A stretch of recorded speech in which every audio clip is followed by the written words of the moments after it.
Good evening, and welcome to Solidarity on Tap. My name is Chris Kerr with the Ignatian Solidarity Network. And on behalf of everyone at ISN, as well as our national Solidarity on Tap sponsors, Jesuit Volunteer Corps, Jesuit Volunteer Corps Northwest, Jesuitical Podcasts of America Media, the Jesuit School of Theology of Santa Clara University, Maryknoll Lay Missioners, and the Boston College School of Theology and Ministry, thanks to everyone for joining in tonight. For over 15 years, the Ignatian Solidarity Network has been uniting the Ignatian family, meaning the Jesuit network, as well as all those who are inspired to work for justice through the spiritual tradition of St. Ignatius of Loyola, to build a more just world through faith-based social justice formation, education, and advocacy. If you haven't already, please check out our website, ignatiansolidarity.net, and like and follow us on social media to get the latest advocacy alerts, educational resources, and much more. Solidarity on Tap usually takes place in cities across the country, bringing together members of the Ignatian family. And even though we're gathering virtually tonight, the goal of Solidarity on Tap is the same: to invite people to enjoy fellowship, maybe with a drink in hand, and to hear powerful reflections from members of the network engaged in work for justice. In order to build and enjoy fellowship tonight, I encourage you to utilize the comment section on Facebook or YouTube, or post to Twitter or Instagram with the hashtag ISNLive to let us know you, your institution, your hometown, are all here with us tonight. All right, so we want to hear you. Be loud, be proud. And please know that you can post your comments and questions for our guest speaker this evening as well. You can use Twitter, Facebook, YouTube, anywhere you want to let us know what you're thinking, and especially share those questions so that we can have some time for that at the end.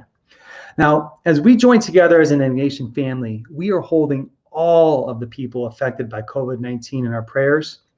And as we engage in conversation about racial inequity and racial justice tonight, we also hold in prayers those who've been victims of race-based violence, especially those who lost their lives in recent days. We hope that this conversation provides us the opportunity to explore the important work that is being done and reflect on a hope-filled future.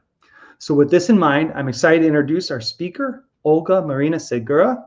Olga is a freelance writer living in the Bronx in New York City, of course. Previously, she was an associate editor at America Media, where she wrote and solicited articles on race and culture. She is a co-founder and former co-host of the podcast Jesuitical. You heard about them earlier. And Olga is currently working on a book on the Black Lives Matter movement and the Catholic Church to be published by Orbis Books in spring of 2021. Prior to working in America, Olga was an intern at the Permanent Mission of the Dominican Republic to the United Nations. She is a graduate of Fordham University. She speaks Italian and Spanish fluently and was born in Santo Domingo, Dominican Republic. Welcome, Olga. Thanks so much for being with us tonight. Hi, Chris. Thank you so much for having me. This is a nice way to spend a Wednesday night during all of this staying at home.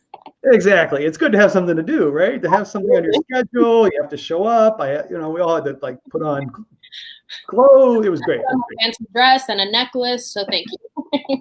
You're welcome. And it's great. I was saying, over the years, America's presence at the Ignatian Family Teach-In for Justice, it was always great seeing you there, but oftentimes it's a little busy for everyone. So it's nice to spend some time with you tonight and get to know your writing and your work a little bit more. So let's kind of jump into it.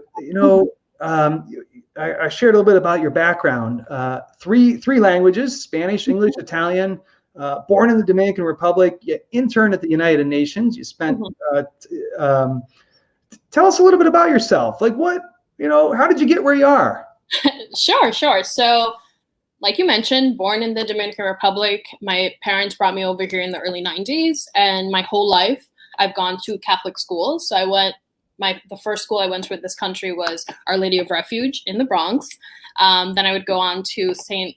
Catherine Academy, shout out to the Sisters of Mercy, and then Fordham University, where I was clearly a Jesuit institution. Right. So I've been in the Catholic world basically my whole life. And that really informed me as I started my professional life at America, where I started in early 2012 and was there until December of last year. So I would have been almost 8 years at one place. Yeah. Wow. That's great.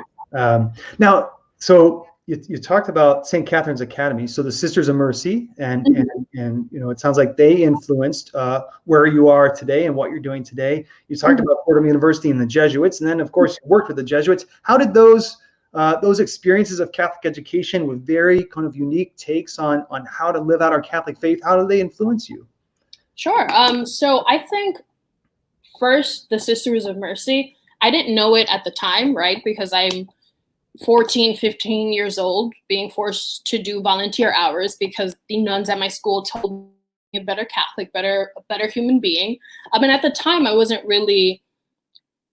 young, and that was not something I was thinking about. And it wasn't until I entered the professional world where I really moved away from my faith in college because I was more concerned with working and interning and having a social life.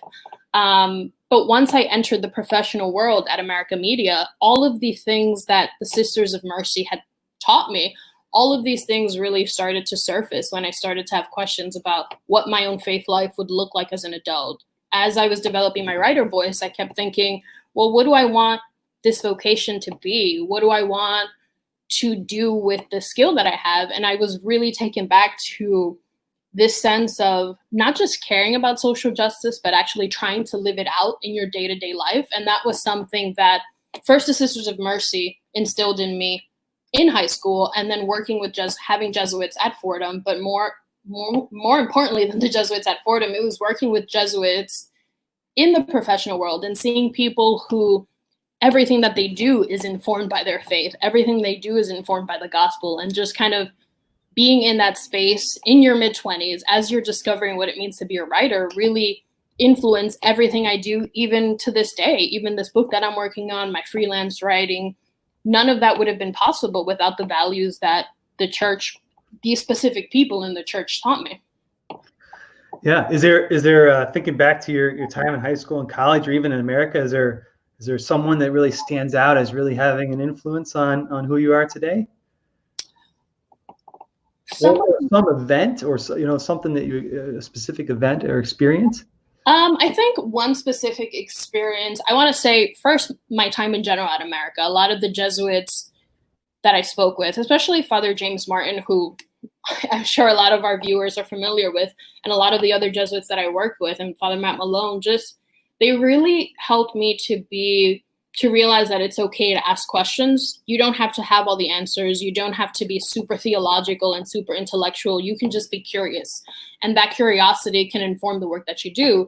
And then my work on Jesuitical, obviously, I think that if I had to pick one moment in my professional and personal life that really shaped me, it was the work that I did on the podcast. Chris, you mentioned that I was one of the co-founders and one of the co-hosts, and really just working with Ashley McKinless, Zach Davis, Eloise, our producer, just working with them really helped me to step outside of my comfort zone and just learn what it means to talk about faith, learn what it means to write about faith, and to be okay if you mess up, because a lot of the times I was very intimidated when I entered the quote unquote professional Catholic world. And the work on this podcast really helped me to believe in myself and believe in my voice and to believe in the contributions that I can bring as a writer and to the church. Yeah. Now, James Martin, I've never heard of him. I don't understand that name. Jim's great. We love Father Jim. Yeah. But and the podcast is great, and you always played it off well, because it seemed like you belonged. That was a natural thing. Like you had been podcasting since you were. Oh, that is good to hear. Yeah. Transition for me. Olga, before we jump in some other things, I wanted to welcome you. Mentioned kind of your Jesuit and Catholic network connections. We have some folks from around the country who are joining us, so I want to recognize and thank them for being with us. Sarah is joining us from Boston. She's a PhD student at Boston College, their School of Social Work. So welcome to Sarah. And Linda's a retired Catholic worker, also up in Boston. And welcome to Barbara, who's in Scranton, works at the University of Scranton. Thank you for being with us, Barbara, tonight. Mary Sue is a graduate of Canisius College. Welcome to Mary Sue. Karen's representing all the Maryknoll Lane missioners tonight. Welcome to Karen. Thank you. Jennifer's up on Long Island, not far from you, and a Holy Cross alum. Greg and Kim, they went to the teach-in 2010. That's good. Tuning in from Portland, Oregon, and we're glad you're here.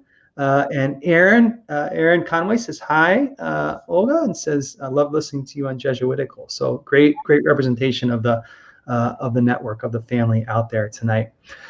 Olga, let's talk a little bit about a recent piece you wrote for National Catholic Reporter. And of course, you're working on a book, and we'll get to that in a little bit too. But you asked the question, and I'm paraphrasing here, but you posed the question: when church leaders say all human life is sacred, are they referring only to white lives? Can you talk about this, particularly in light of the COVID-19 pandemic crisis, a little bit in the way that you did in that piece? Tell us, kind of give us a sense of what you were trying to say through that statement in that piece.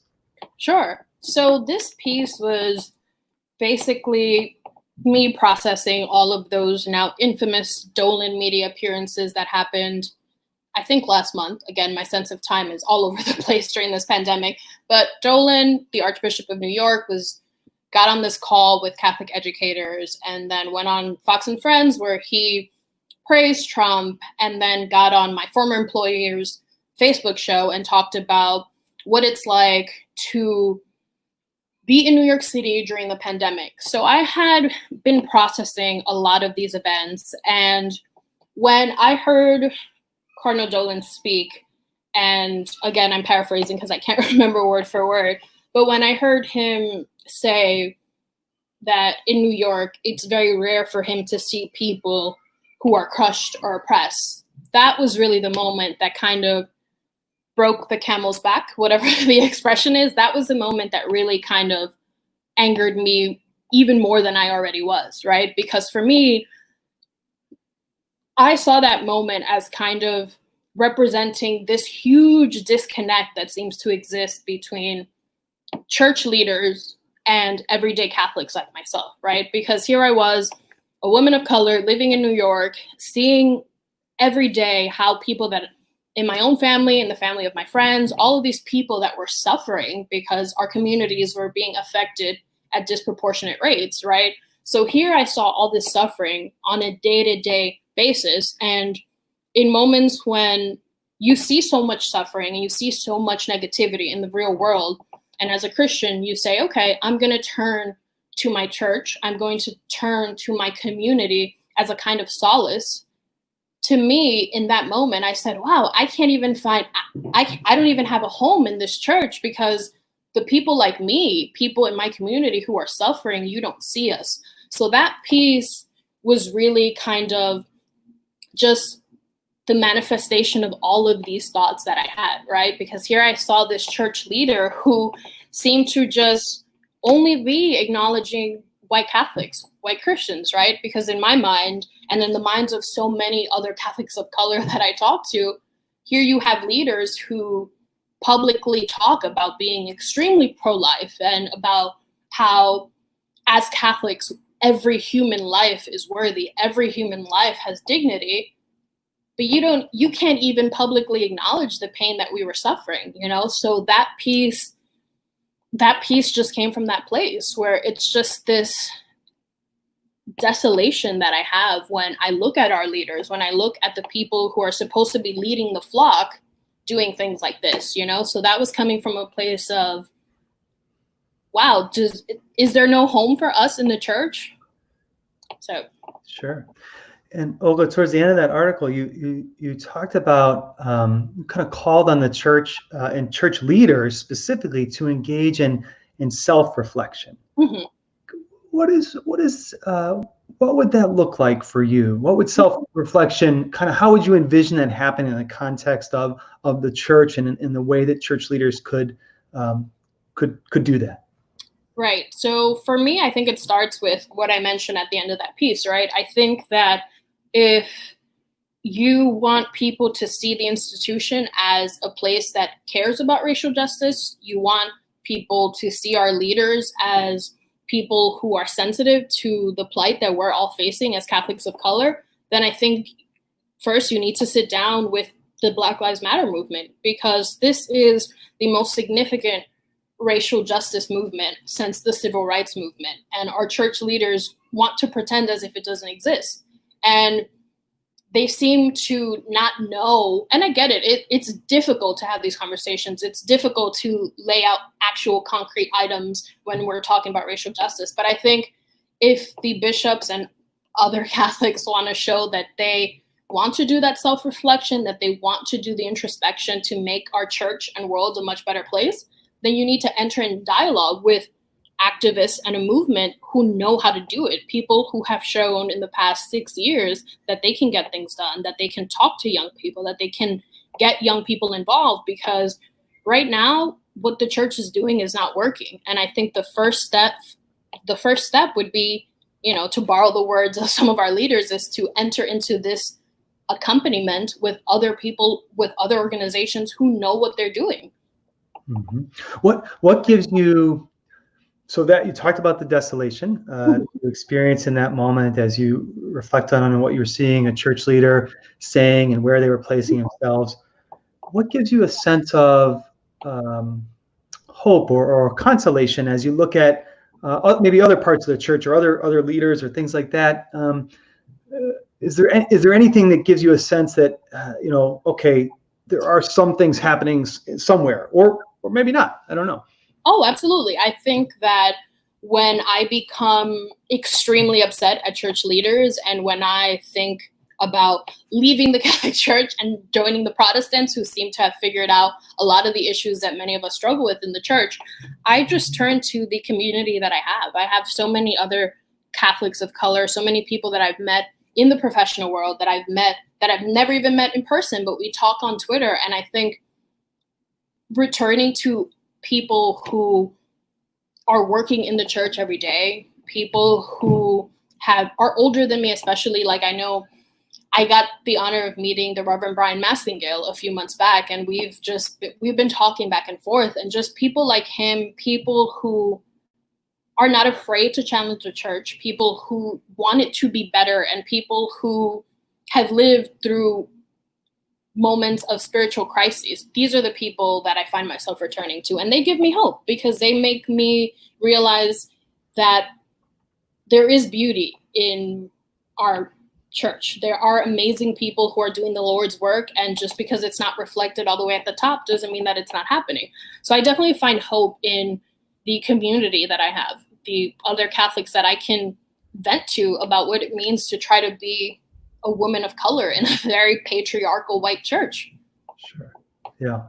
And I know in that piece, you said, I'm also an Afro-Latinx Catholic who demands that my church care about the lives of my people. Mm-hmm. And that statement to me, as I read that and kind of internalize that, what you're saying, that, you're feeling, or how, actually doesn't matter how I feel. Well, what does that statement mean to you when you say that the church doesn't care about the lives of my people? What does that mean? What do you mean by that?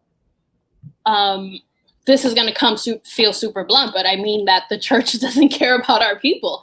When you have leaders who, do what Dolan did, when you have leaders who do a lot of what Dolan did, who say, we have to listen to both sides, we have to sit down with this president. To me, that says that someone who, to my community, is awful, is a racist, is this awful bigot, and you're sitting down with him, to me, it just means that you don't care about me, right? Or when, George Floyd was killed on Monday and bishops have yet to say anything. The only thing we've seen is the Minnesota Conference of Bishops releasing a statement that doesn't even begin to acknowledge what so many Catholics of color are going through. So when I say that statement, that as an Afro-Latinx person, the church doesn't care about people like me, I really believe that the church doesn't prioritize our experiences. The church is not concerned with building a more equitable world for us. Thanks. Let's talk. You brought up George Floyd, and these are heavy topics, and this has been an intense time in terms of the realities of racism being pervasive in our society. We've seen painfully illustrated in the past few weeks the race-related murders of Ahmaud Arbery, Breonna Taylor, as well as George Floyd, and then Christian Cooper's racially charged experience in Central Park. What do these incidents mean for Black Americans who are trying to simply live? And how can Black Americans make sense of this and how to survive in this reality? Right. So the one thing I want to say that I've pointed out repeatedly in the past and conversations that have occurred since Monday, this is not new to Black and brown people in this country. This is a reality that people live with every single day. This is not a reality that just comes to the forefront of our minds when these videos go viral. This is something that happens. You think about this every day, right? I think about what might happen to my father when he's working. I think about what might happen to my fiance every day. And this is without all of the viral violence that we're seeing. This is something that every single day people are trying to survive. Every single day people are trying to make sense of what it means to live and exist in a country that tells you, people in your family, people in your friend group, that tells us that people like us are less than other people. We live with this every single day. And sometimes it's easier because sometimes you're hopeful and sometimes you find community and other people, like you vent and you talk about these things and you empower each other. But other times it's really, really hard. I've had conversations this week with all of my friends, people in my family, where we're all just exhausted, right? Because this is just another reminder that you could go out jogging and someone might deem you a threat just because of the color of your skin. So this is not anything new, and it is still something that people struggle with. People are still trying to figure out what it means to try to remain hopeful, try to survive when this country tells you otherwise, right? And I think that is part of why I am so critical of our leaders, because I think, do you not understand the existential dread that people are living with, that Black people in this country live with? And that is why I keep saying that they need to at least acknowledge that this is something that we are living with every day. Oh. And thanks for that. And what do you think it will what is the way to invite church leaders into that experience of acknowledgement and of ownership for the realities of that not just Catholics of color, but anyone experiences? How can we challenge, invite, encourage church leaders, or can you think of any examples where you've seen that happen in a way that seem to make a difference or have an impact? That's a good question, a really good question, Chris, because it's something that I know personally what works for me. I know what happens in my own private life. I know the types of conversations that I'm having with other Catholics of color, and I know what we're feeling, right? But the issue is, I think that the onus has to be removed from just asking Catholics of color, what is the path forward, right? What is the path forward? How can we challenge the church? How can we demand that our leaders be better? I think, and again, I'm going to keep returning to this, I think that our leaders have to stop being so afraid. I think that they have to be courageous. I think that they need to publicly declare, okay, the sin of racism is still very real in this country, and we are going to not just release a 2018 pastoral letter with resources and hope for the best. No. there needs to be mandatory action from the top bottom, right? If the USCCB decided, okay, every priest, everyone, any religious person who's in formation has to take classes on how to talk about race, how to be uncomfortable in having these conversations. And I think we need to start from there. Like, just have leaders at the top, make it mandatory, make people take classes, make people begin to feel uncomfortable, because I think it's very easy to turn to Catholics and other Christians of color and say, I don't know what to do, can you help me out? But at some point, people have to just say, okay, racism exists. How can I be better as a white person? How can I be an ally?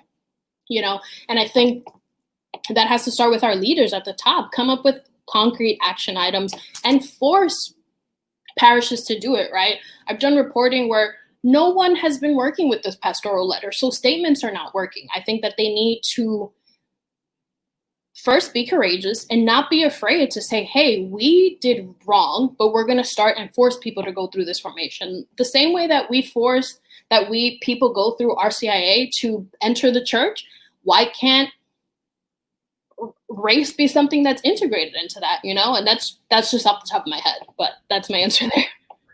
Oh, that's great. And these are complex realities. Something you said, though, I think got me thinking. You said recognize the sin of racism is real, or we could even talk about the sin of institutional racism is real within the church, within society. But does our church own that sin? What do you mean by that? Does our church is our church acknowledging that sin?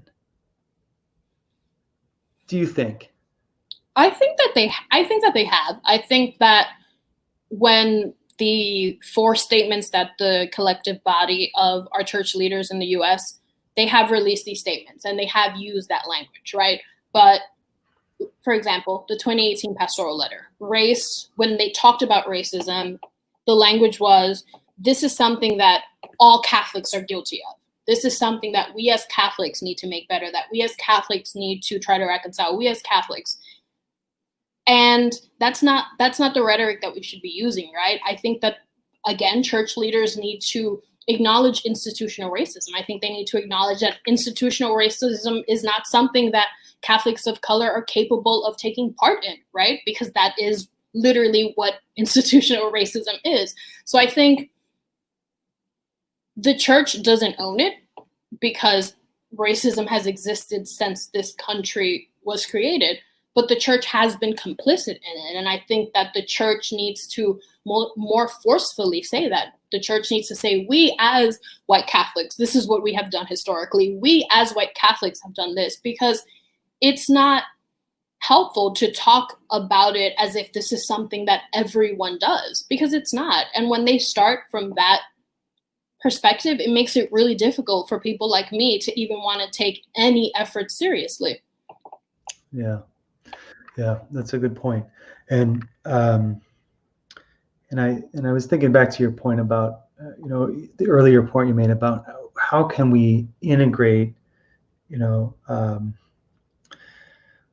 a call to action around reflecting on the realities of racism, the sin of racism, in all of the structures that we have in the church. I mean, we have so many places of formation in church life, right? From children in grade schools to RCIA programs to youth groups to adult, faith sharing and everything in between, right? And there's so many places, and what the church brings is community. Mm-hmm. It brings people connected with a common mission, and so we have a real opportunity, I think, to delve into this. Let's talk about the book a little bit. Sure. It's coming out in 2021. Mm-hmm. Orbis Press is going to be the publisher, mm-hmm. And it's going to be on the Black Lives Matter movement in the Catholic Church. So can you tell us a little bit about your initial ideas for the book and the decision to delve into writing a book? Because that's a big undertaking. Why did you do that? Sure. Why did you do that? So the book came out of, I wrote an article for America in 2019, I believe. Again, sense of time is all over the place. But I wrote an article for America where I talked about the Black Lives Matter movement and what the church can learn from it, because I found that in my reporting, a lot of the Black Catholics that I talked with were very aware of the Black Lives Matter movement and are very open to engaging with it. But then I found that church leaders were very hesitant in talking about it. So I wrote this article basically talking about the movement and reporting on what other Black Catholics thought about the movement, and just kind of documenting the church's history with racial justice and what the church can learn from it. So that article, I got the book deal from that article, and the book is going to just be a fleshed out version of that article, so to speak. And it's going to look at the movement, the women who created the movement, then it's going to look at the church's activism, its history with racial justice, the ways that it has been successful and the ways that it's been not so successful, and sort of just bringing it all together. And it's been the book process itself has been kind of insane, because even when you talk to other authors, you still don't really know what you're doing until you're in it. And when you're writing about racial justice, it's never going to be an easy topic to cover. And it's often, I'm trying to write this book while also kind of grappling with what's happening in the world. So it's just been a really kind of interesting transition to move in and out of book writing, and also try to exist as a 30-year-old Catholic of color at this time. The challenge that the world's not stopping while you're writing, right? You can't put everything on pause and exactly. Write about what's happened in the past. Exactly. And can you talk a little bit about just briefly? I don't want to give away the book, but kind of some of where you think where you've seen any points of synergy between the church and the Black Lives Matter movement. Have there been times or places or examples of where they've kind of been able to walk hand in hand?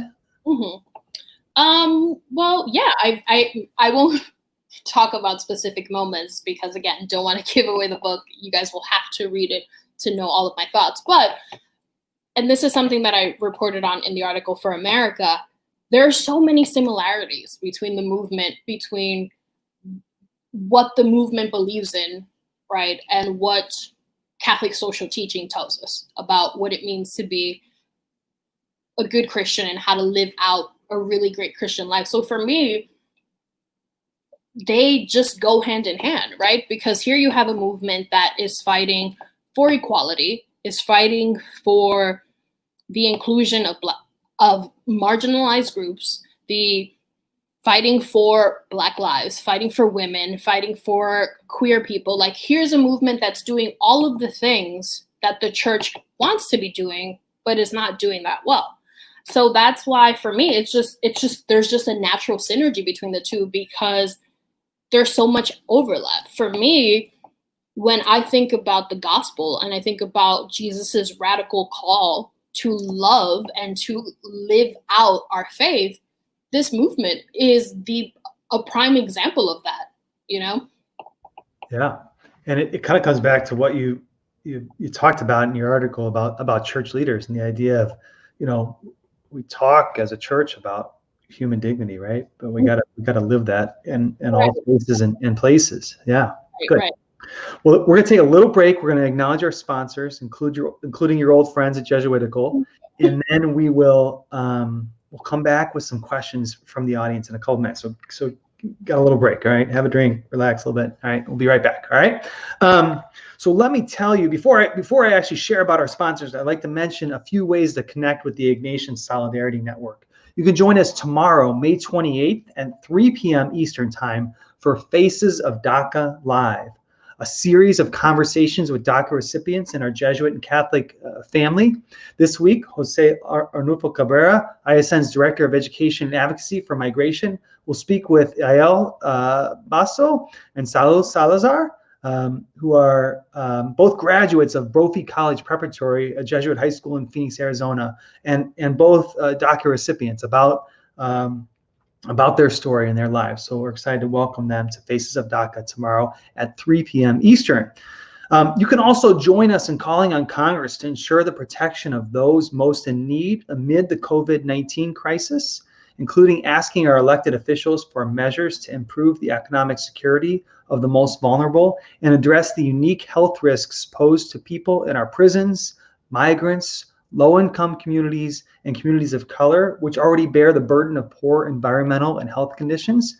You can take action right now by texting COVID, that's C-O-V-I-D, we all know that one by now, to 202-800-1541. Again, that's COVID to 202-800-1541.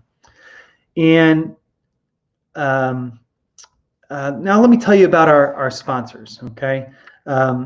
The Boston College School of Theology and Ministry offers an opportunity for graduate studies centered on core themes of solidarity, spirituality, service, and social justice.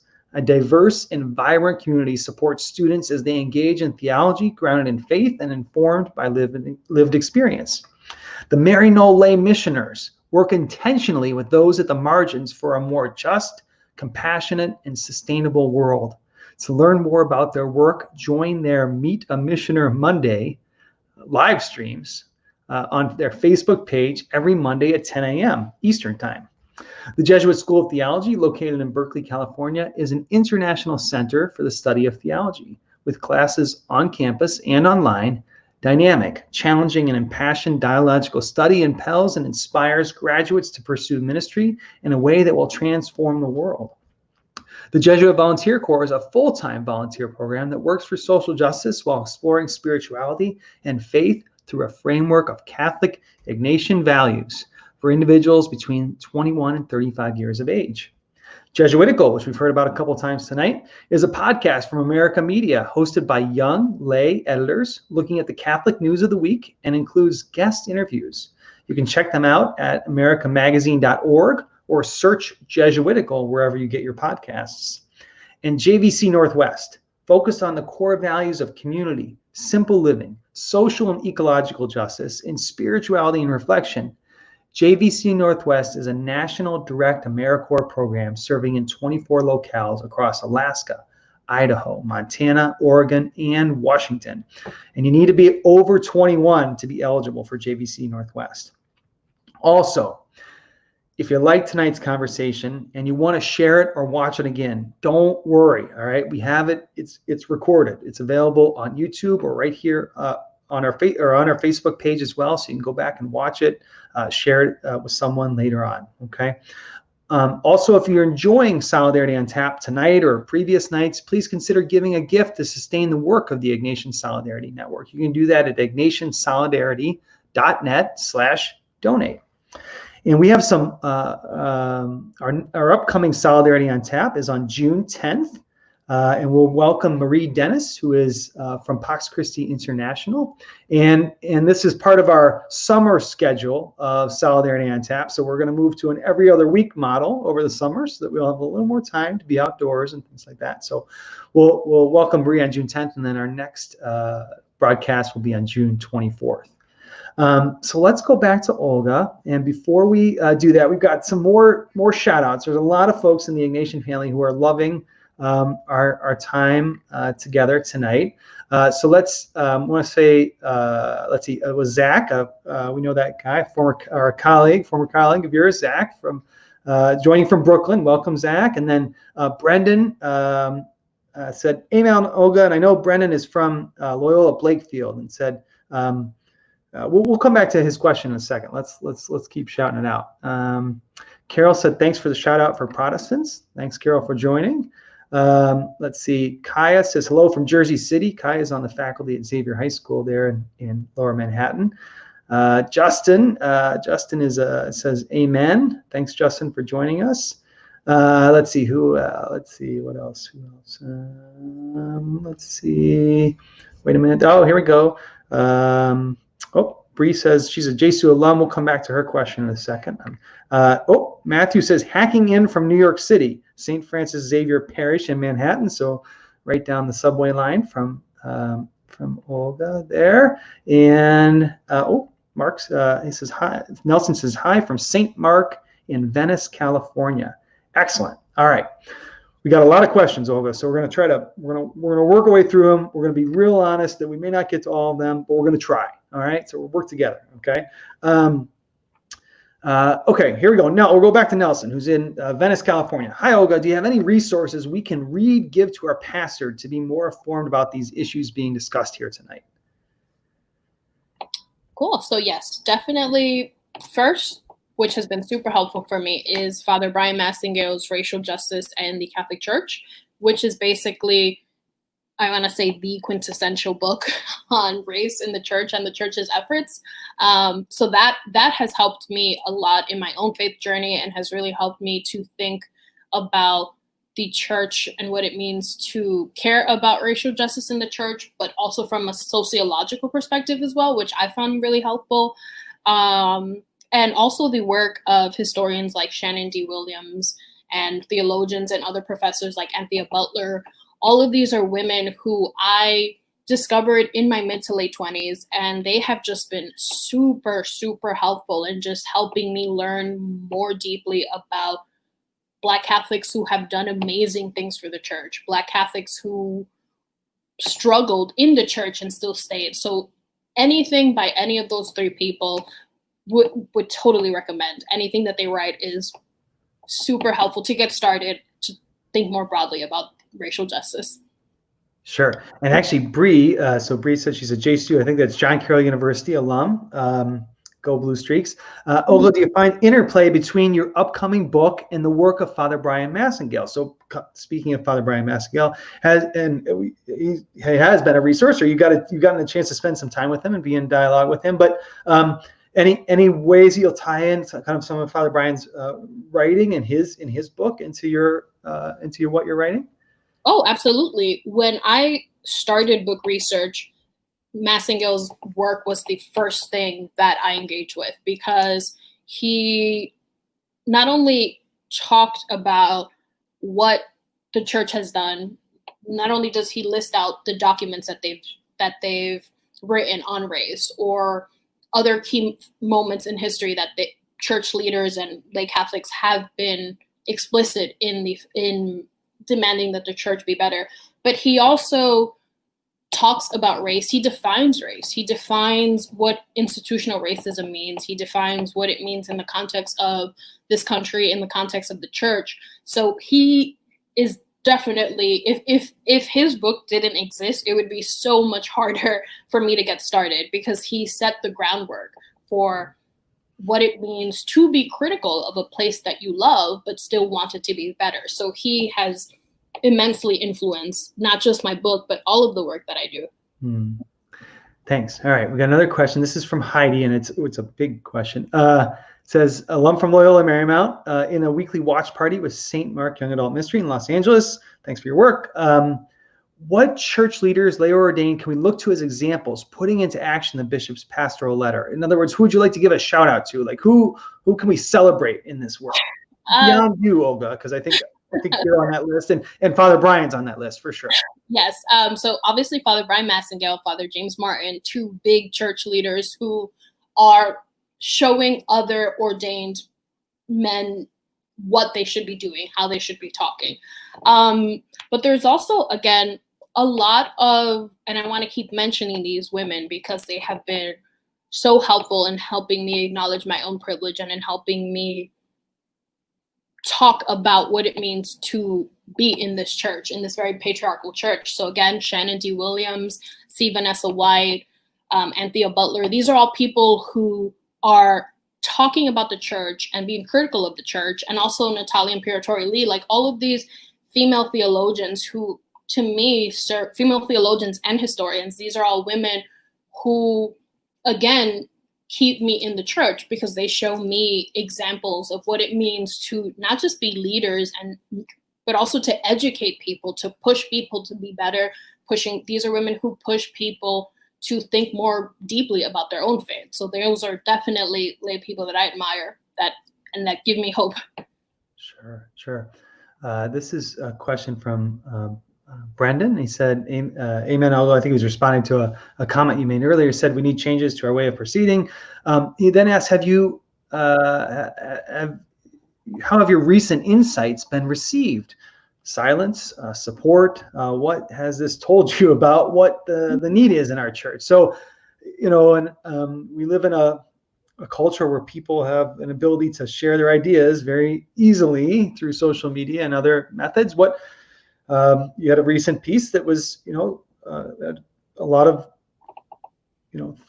very clear thoughts about what needs to happen. How was that received, and how are other pieces you've written received? Yeah, so that NCR piece, the reaction to it was as expected. A lot Black and brown Catholics were all extremely supportive. Everyone was super grateful that I was writing this piece. And then these are people who are supportive of everything I do. But then on the other hand, as happens anytime I talk about race in the church, there are people who send me really hateful emails, or people who send me really awful DMs or really awful tweets, who tell me things like, racism isn't actually a thing because we had a Black president and you are making it worse by talking about it. So there's this too, I can't speak any more broadly than that. Like, I know that the people who support me, and I know the readers who are grateful for it. And then I have people who are really, really awful and say really, really awful things, which, this is not a scientific study, but these two realities exist in our church, right? Where you have people who are really grateful and really want to be supportive and really want to encourage you to keep pushing the church forward. And then there are people who really believe that we live in this post-racial society and racism doesn't actually exist. All of these moments of police officers killing Black men, those are just strange coincidences that have nothing to do with institutional racism. So those are the two extremes that I tend to find in my writing. Yeah. And we also live in a society that is, that people have identified, and I think we all experience this, that is very polarized in a lot of ways. And how do you think that polarization impacts the dialogue around race, both in society as a whole, as well as in the church? Because your comments in the NCR piece kind of get at this kind of the dichotomy that can exist between different perspectives in the church by not just church leaders, but everyday Catholics, right? Like, how do you think the polarization that exists in society impacts things?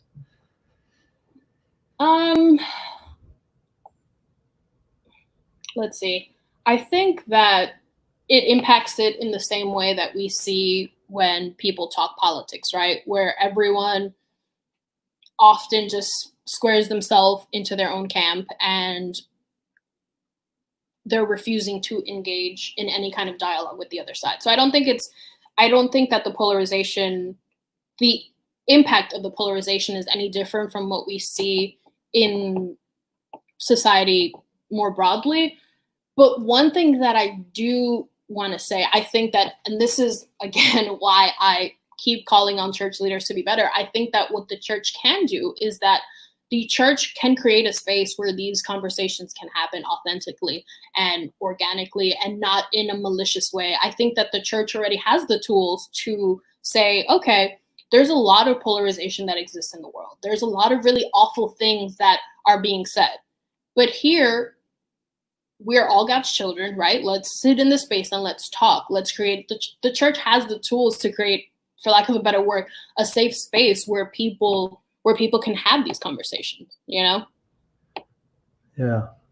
We had a couple folks that responded to your comments around ways of kind of integrating a commitment to working towards the end of racism in the context of church life, right? So Aaron said, I'm imagining schools and churches mandating anti-racism training like we mandate virtues training related to child abuse of children. Imperfect, but a step. And we had another thought. Brendan said, that's like your suggestion, could we even make RCA a more meaningful experience, draw people closer to the relationship with Jesus? And, I often hear some of the same analysis on the life of our church around even broad engagement in teaching around teaching of Catholic social teaching, and it, you know, sometimes it does seem that we fear engaging in reality, in particularly the gritty or harsh realities that exist in our world, or the realities that make us uncomfortable. Well, Olga, I think we tapped out the questions, which was great. Yeah, we did good. Do you have, before we close out though, is there anything else that we didn't get to talk about you wanted to share? I wanted to make sure that folks, as you think more about your book, and or you think about your recent piece in National Catholic Reporter, or just the events of the past couple of weeks, acknowledging that these events are not new realities for many people, but still horrific. Anything else you'd like us to hear tonight?